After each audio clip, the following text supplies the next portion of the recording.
wait. That week was the longest week of my life. It was an 80-hour work week. It was a long weekend at home. But then the games ended. And then Monday ended.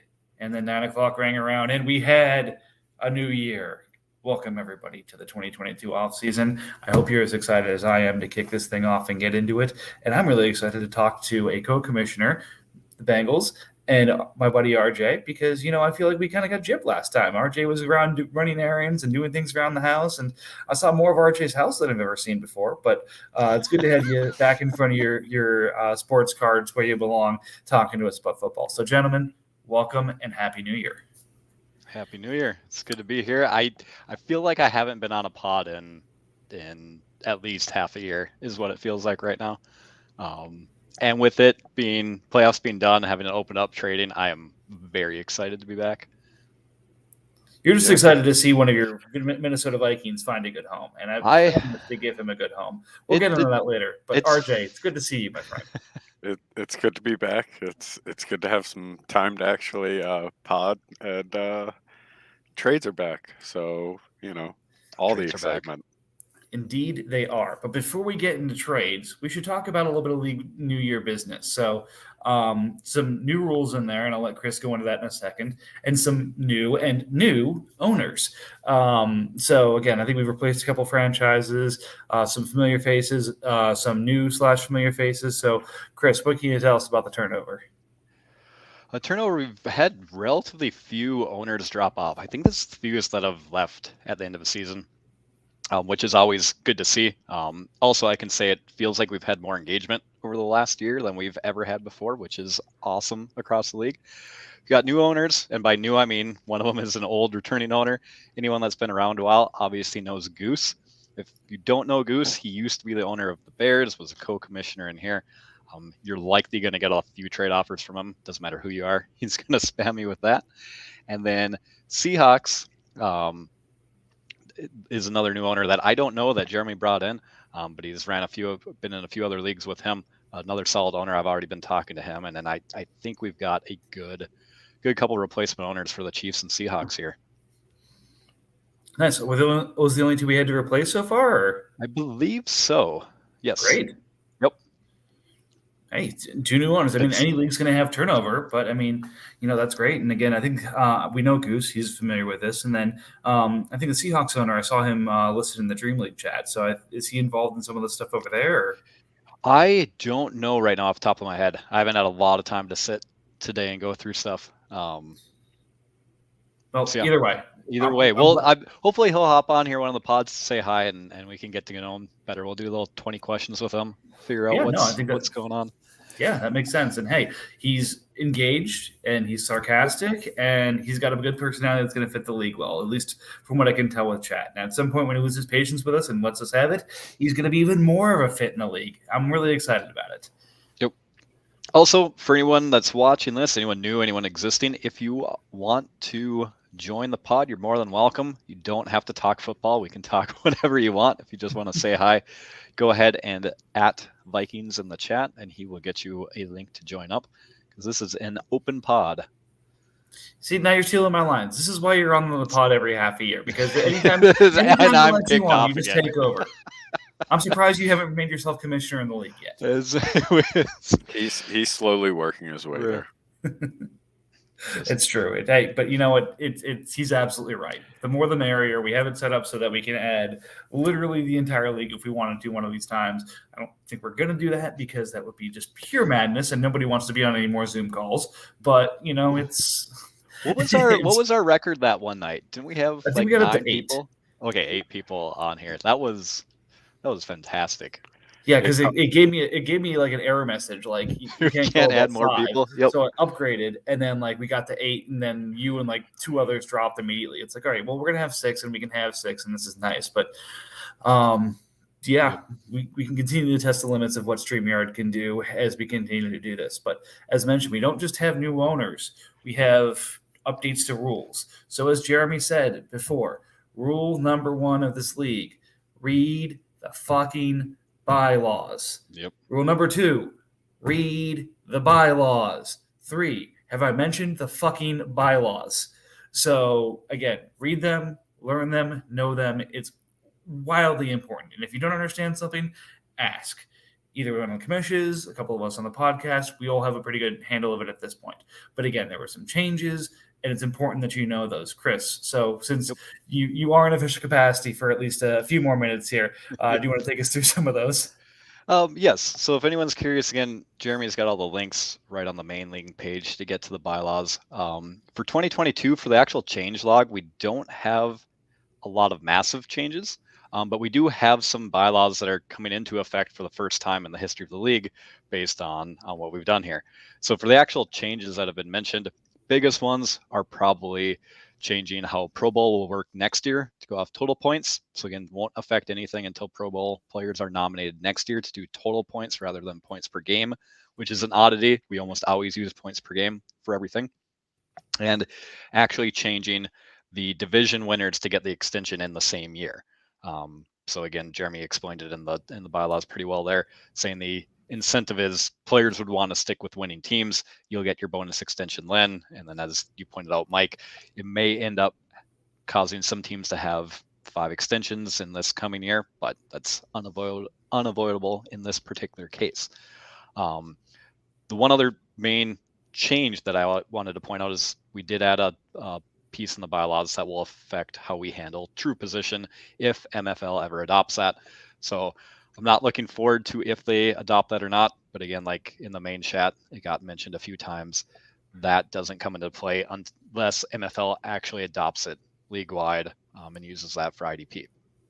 And even if they do that, the bylaws are stating we'll have at least another year from when they adopt it to when we implement it to give everyone fair warning and time to adjust and read up on it. And I'm sure we'd have to do plenty of pods to go over how that works for people not familiar with it. But those are the official changes that made it in. Stuff that has gone into effect, though, or is going into effect that's been in the bylaws. One, Pro Bowl nominations happened. There is a tab on the Excel workbooks that show the Pro Bowl players. This is a big change.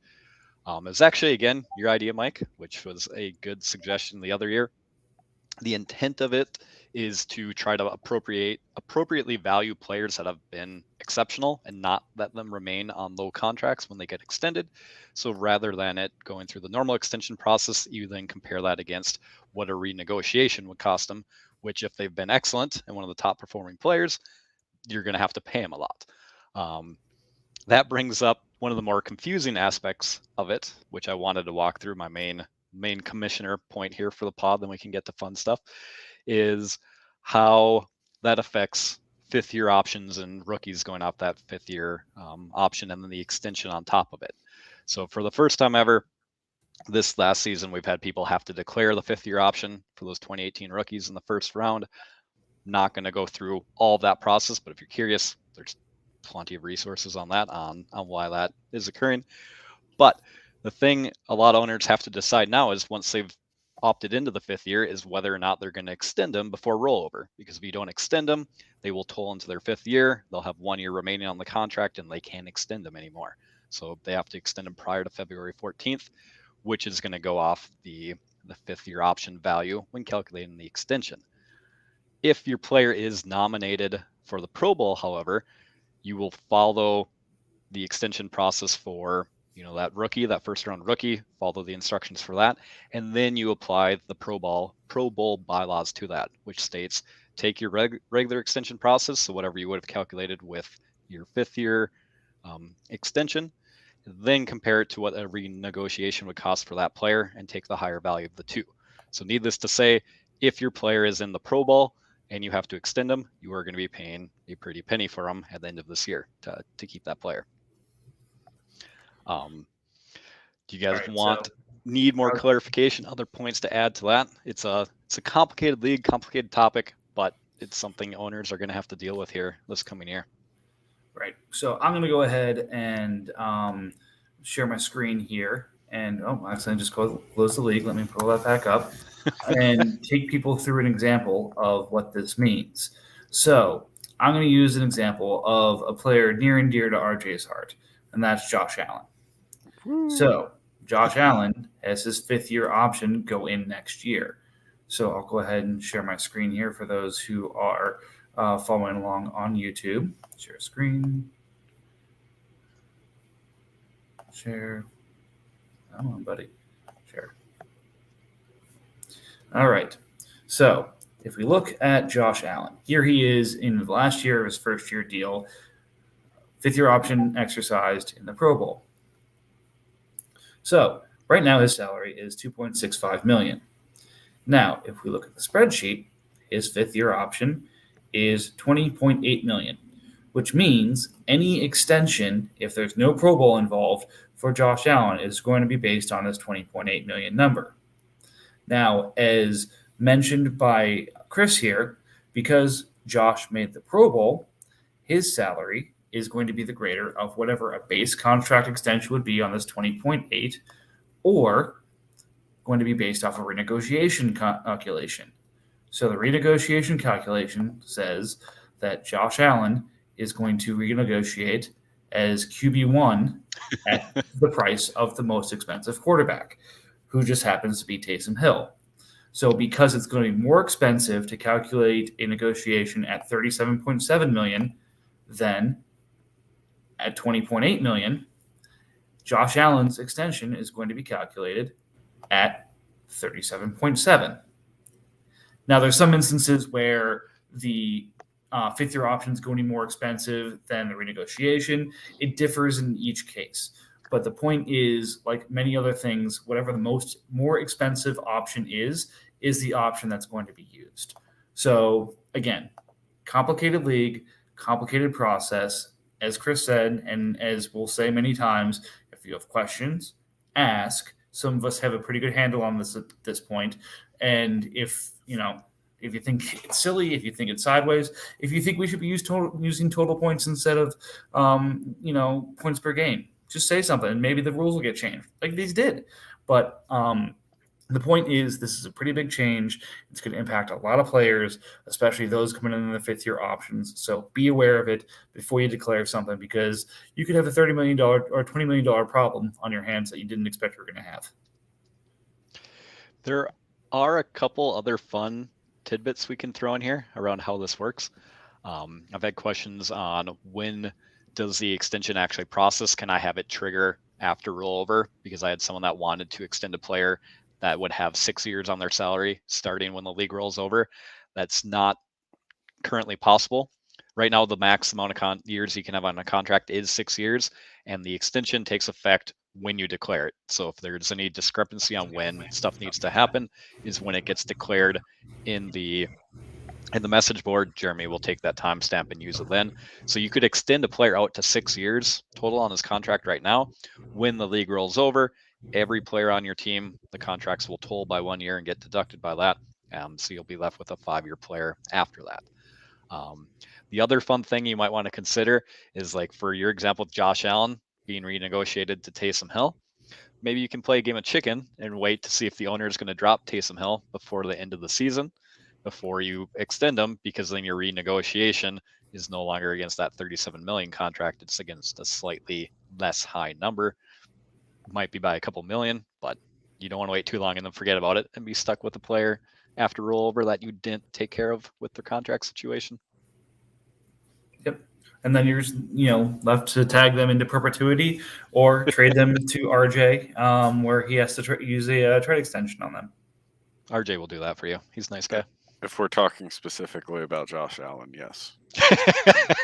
A million times over, yes. Yes, a million times yes. You're the happiest Eagles owner that there's ever been. I had a trade to process. Mid-pod trade. Fantastic. Also, for anyone watching, there is a Comish tag you can use in Discord. You don't have to tag me and Jeremy individually. We'll go ahead and alert anyone. A Comish? What's a Comish? Are you going to announce it, or we just have to wait until it comes across the email stream here? We'll get to it. I will get to it. All right. Well, anyways, there are trades flying fast and furious around the league. If I go to the transactions tab here and do a little bit of counting, I believe we have my 5. You want me to announce it? So far. Yes. All right. You said, oh my. We've got Chase Young on the move already.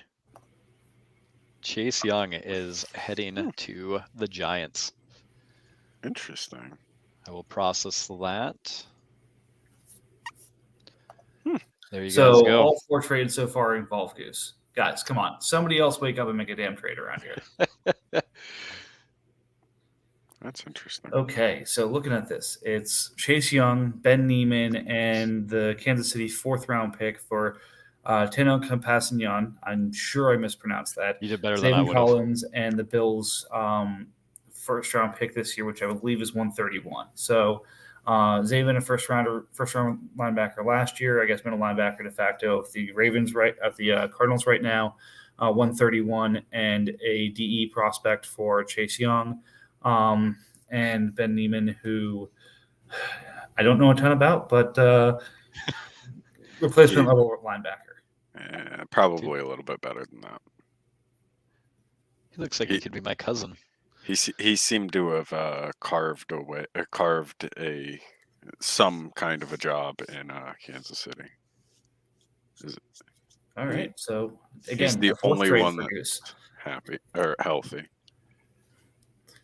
So as mentioned, Goose is returning to the league. He was the Bears before, and now he is the Chiefs, and he has wasted no time today turning the Chiefs over and making it into a team that really reflects the type of team he likes to put together.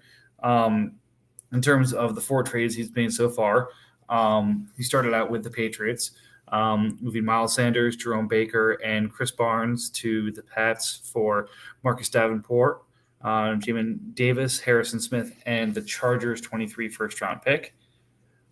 He also broke down his 2 stud receivers in A.J. Brown, getting Anthony Schwartz, Samson Ekubon, the Packers first, the Bills second, and the Browns third from this year in that deal. Let's see, the Packers were a playoff team, but they lost in the first round, so it's probably around 120, I want to say, or in that range.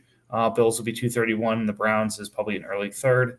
And then he also moved Justin Jefferson to me, breaking that up for Davis Mills, N'Keal Harry, Jerry Jeudy, and Chase Young. And then, as mentioned, just flipped Young to the Giants for 131, Zayvon Collins and Tino Compassignon. So Goose's teams are trademarked by the idea of having a ton of players who can score points or go off any given week, but have low contract values and high points per dollar. And he really seems to be turning over this team into both a combination of late first-round draft picks, which usually tend to be more defensive-focused, and low-dollar value but high-point potential players. So it's becoming a Goose team in the AFC East, and it's not in the NFC North, which sounds fantastic to me. Whoa. AFC East. AFC West, I'm sorry. There we go. AFC East had enough, fun this year. They didn't need any more. Yep. But again, I just talked through a ton of content at once, so let's take it piece by piece here. So, Chris, what did you think of the first trade here, the Miles Sanders and I'll call it the Miles Sanders trade because he's the first player listed in it. The Miles Sanders trade.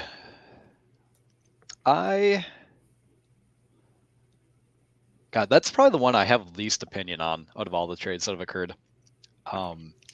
The one thing I approve of is Goose/Chiefs acquiring first-round picks. Team he takes over, again, they had a couple high-flyer blue-chip prospects on their team, or blue-chip players on their team. I knew he was going to make moves to kind of fill out the depth. Part of that is grabbing those first-rounders they always appreciate and value. Like, there's never a first-round pick that loses value as you hang on to it. So I'm a fan of him grabbing that, getting some extra ammunition as he starts his journey to kind of craft that team how he wants. I would say first-round picks start to diminish in value once they're actually picked.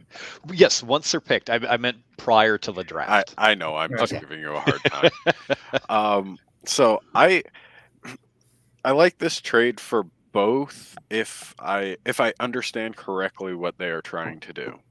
So Goose is trying to add a little bit more depth, like you said, players that can go off. Starting to build a typical Goose team, which makes complete sense. I really like Jamin Davis, like picking him up, grabbing the first-round pick. Harrison Smith is fantastic for whatever amount of time he's going to continue to be in the league. I'd imagine it's a few more years. Safeties have pretty decent longevity. Davenport is it's a little bit more consistent this year, but I think he still falls into the category as like a boom bust defensive end. So turning Miles Sanders into, in theory, like a first round pick plus something of value, Baker into a slightly younger, less consistent linebacker, and then like Chris Barnes into, let's say, an inflated contract of Harrison Smith, who is a little bit more productive. Like, I think that's a fantastic deal because at this point, the Patriots probably value the flexibility of getting rid of Harrison. And the Chiefs, like, he can bring that extra like money in. He has, he had almost $40 million, if I'm not mistaken, to play with when he took over the team. So I like it. I would probably be on the Miles Sanders side. But you can never scoff at anybody acquiring a first round pick, that like when you know that they're going to turn it into something. Yeah. Right. And if I think about where that pick's going to be in that early 20s range, that tends to be probably one of the first 5 defenders off the board, or that third tier of offensive player. And I think that's going to be a pretty decent place to be this year. I've only started looking at the draft. I don't think it's as necessarily offensively strong as we've seen in the past couple of years. So you've got a very deep wide receiver position and a strong defensive presence here. So I think those are going to be some very Goose-like players to join his team there. Also, I just, much like Chase Young didn't stay on Goose's team very long, I don't expect Davenport to stay on his team very long.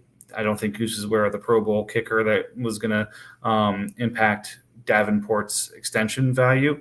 Right now, his contract's, I think, about $9 million for a 5th-year option.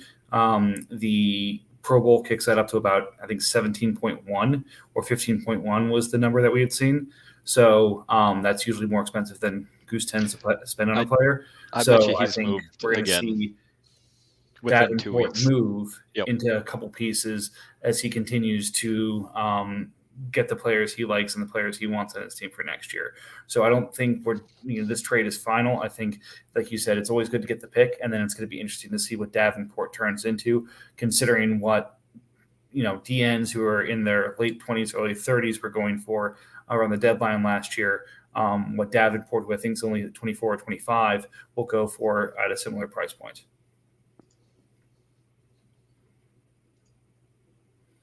Yeah. Cool. All right, let's move on to the A.J. Brown deal.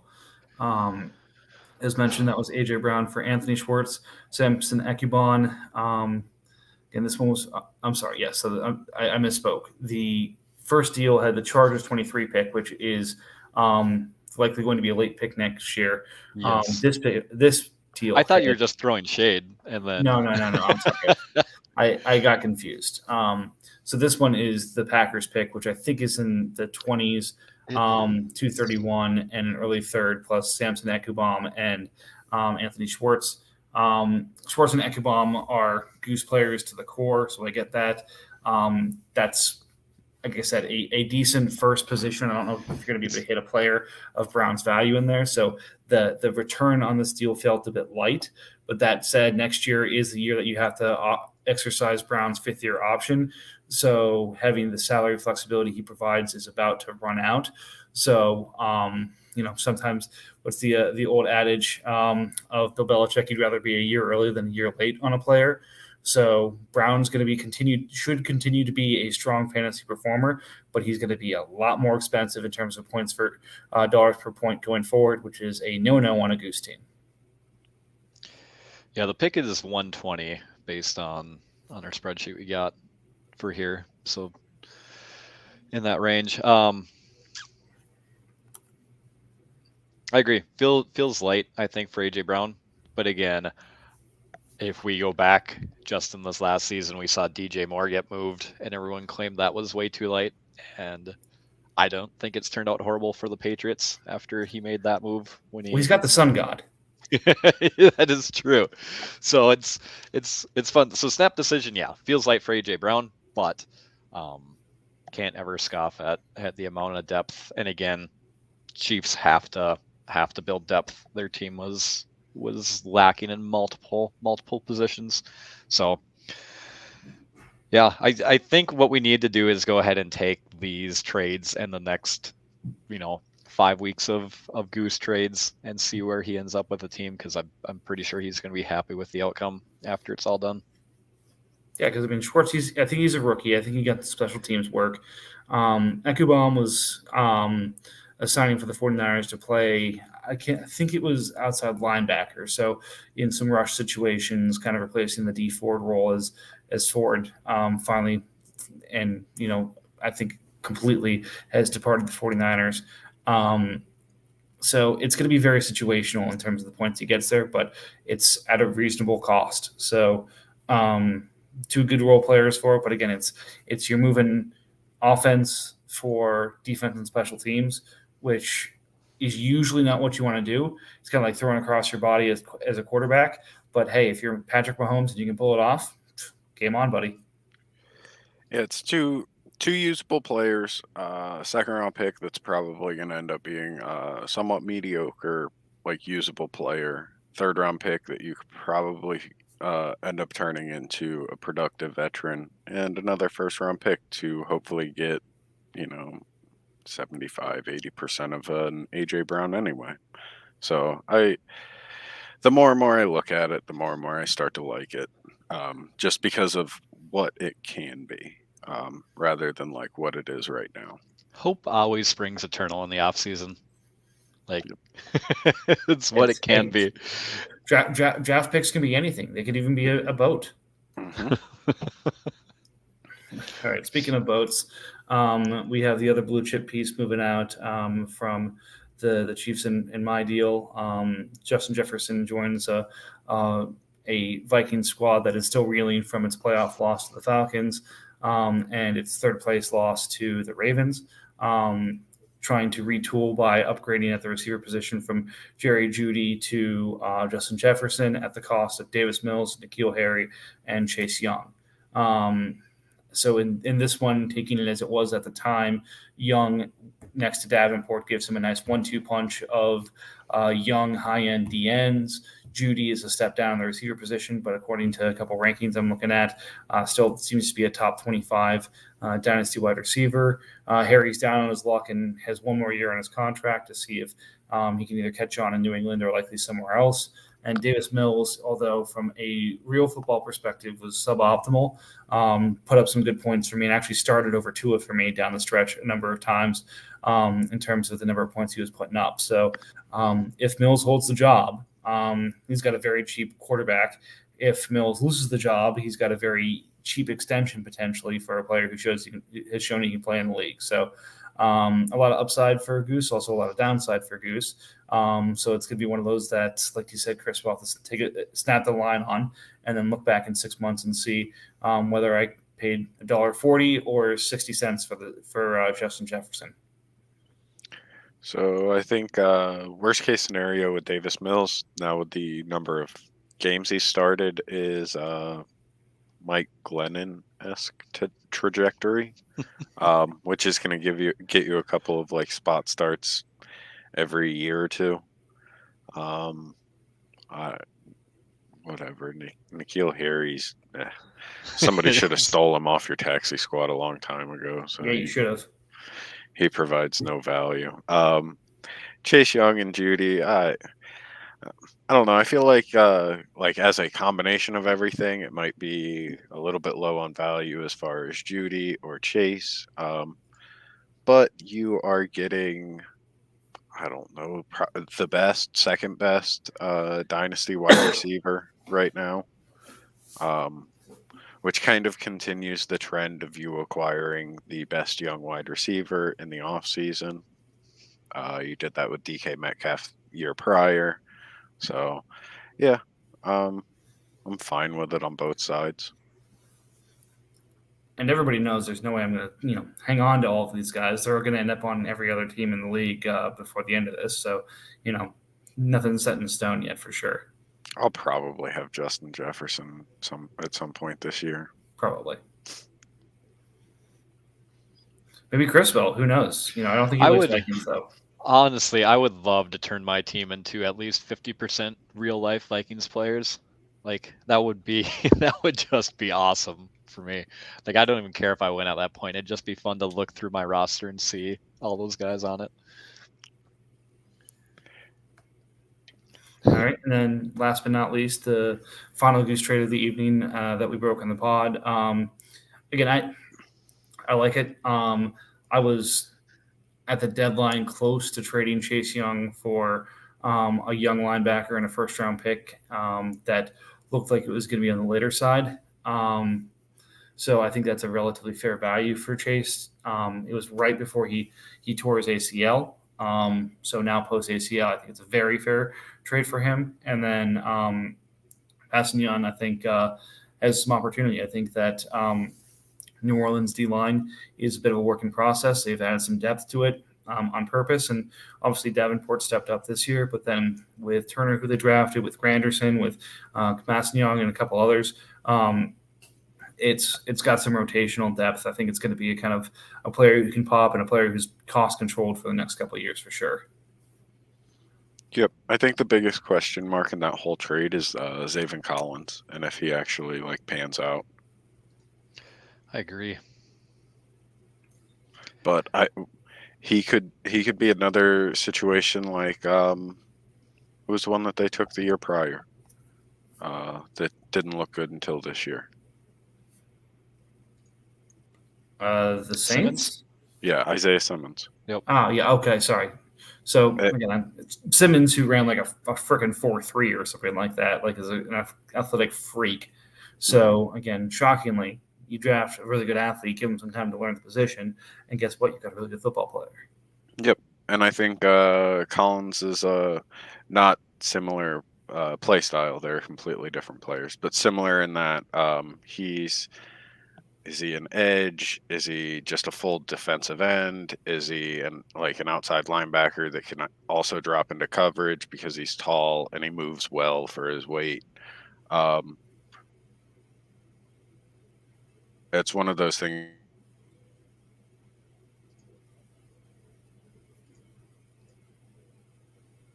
Yeah. So, no, I think I agree on that one. So, Goose has completely turned over his team and made 4 trades. So the rest of us need to catch up and maybe make a few trades that don't include him. I think for everyone who talks about me spamming the league, here's the OG who is reclaiming his throne as the man who's going to turn over all of our rosters.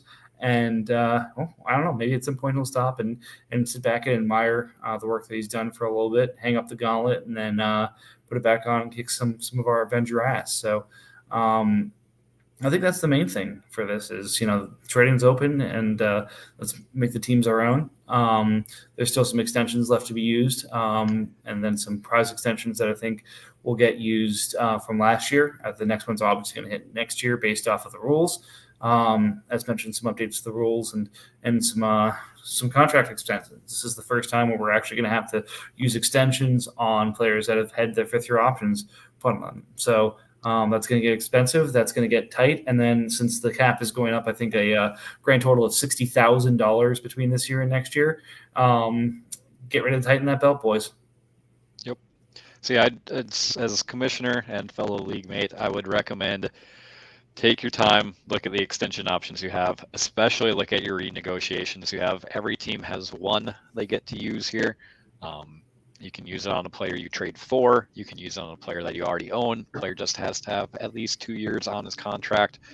It can be a good way to go ahead and cut some of those more expensive salaries down. It can be especially useful when we have a little bit of a tighter situation with cap than we're used to. So don't forget to be active between now and rollover on February 14th. And again, if you want examples, look at what some of the other league bigs are doing who have done this well. I used mine on Jamal Adams to save $9 million. We had Wentz drop, I think, $16 million on his. Matt Ryan dropped $15 million on his. So look at a contract that you're paying too much for, that they underperform, and can renegotiation help you is usually a good place to start. All right. RJ, anything you want to add? No, send me offers for the 101. Everybody. I can and I will. I had a dream last night that I had the 102 in this league, and I put it on the trade bait and got spammed by offers. That's how much I was thinking about fantasy football last night as I fell asleep. Well, I hope I get spam for offers on the 101. Oh, don't you worry. The spam will continue until morale improves. I'm glad to hear it. All right. Well, another short one here, I'm sure, as we get some more trades, as everyone kind of gets back into the spirit of this and wakes up from their couple weeks slumber. We'll have a little more to talk about. But Before we say goodbye, I see 1, 2, 3, 4, 5. I see 4 other people that are active right now. You guys should hop in the chat after the pod, and we should get some trades done. Yes, it is a well-established tradition that the post-pod conversation leads to trades. So you want to make some moves? Send me an @. We'll get you in here. Till then, sayonara. Thanks for joining, gentlemen, and good luck and good hunting.